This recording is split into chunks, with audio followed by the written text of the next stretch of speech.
Grand méchant renard de Benjamin Renner aux éditions Delcourt dans la collection Shampoing. Il date de 2015 et ça fait depuis 2015 que c'est un coup de cœur de la librairie. Au départ, on avait commandé 5 exemplaires qui étaient dans un petit bac. Un jour, je suis passé devant, j'ai dit tiens, je vais le lire. Le lendemain, il a été mis en coup de cœur. Depuis, j'en vends toutes les semaines.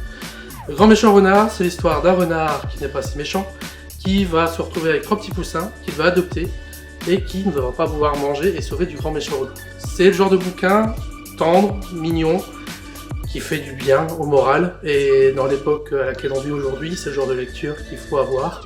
Lisez le Grand méchant renard et vous allez respirer. Pick-a-Bog, chez Dargo, scénarisé par Dominique Roch et dessiné par Alexis Norman. Si vous aimez Calvin et Hobbes, Mafalda, Snoopy, lisez Pick-a-Bog, le quotidien d'un petit garçon qui s'appelle Pico et de sa sœur qui s'appelle Anna. C'est des tranches de vie, et j'aime bien dire c'est des vérités d'adultes dans la bouche d'un enfant.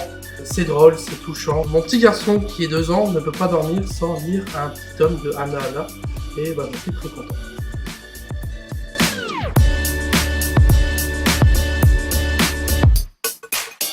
SOS Bonheur de Griffo et Van Damme aux éditions Dupuis. Ce livre a 30-35 ans, il est toujours présent dans ma librairie, il le sera toujours dans quelques années. En fait, SOS Bonheur, ça parle de différentes problématiques dans notre société. Les déficits de la sécurité sociale, pour y remédier, il faut ne pas tomber malade. Donc on va mettre en place une police médicale qui va contrôler si on a bien son petit damar pour éviter d'avoir un rhume. Les bouchons de vacances, les vacances sont gratuites, obligatoires pour tout le monde, mais on ne choisit pas. Donc on part à la montagne au mois de mai et on part à la mer en octobre. Comme ça évite les bouchons sur les routes. Plein de sujets comme ça qui sont toujours d'actualité. Et évidemment, quand on veut une société parfaite, ça finit un petit peu en révolution à la fin. C'est absolument génial. Le train a un petit peu vieilli, mais le scénario est superbe à lire de toute urgence.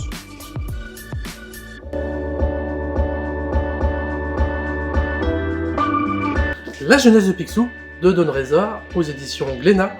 Alors, Picsou, on considère que c'est un personnage qui est pingre, qui est colérique et c'est tout. Et en fait, en découvrant la jeunesse de Picsou, vous allez découvrir que non, c'est un petit canard sans un sou qui va tout faire pour devenir le canard le plus riche du monde.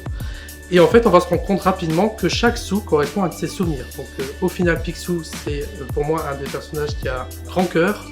C'est le genre de bouquin, quand vous lisez, selon l'âge que vous allez avoir, vous allez voir différentes choses.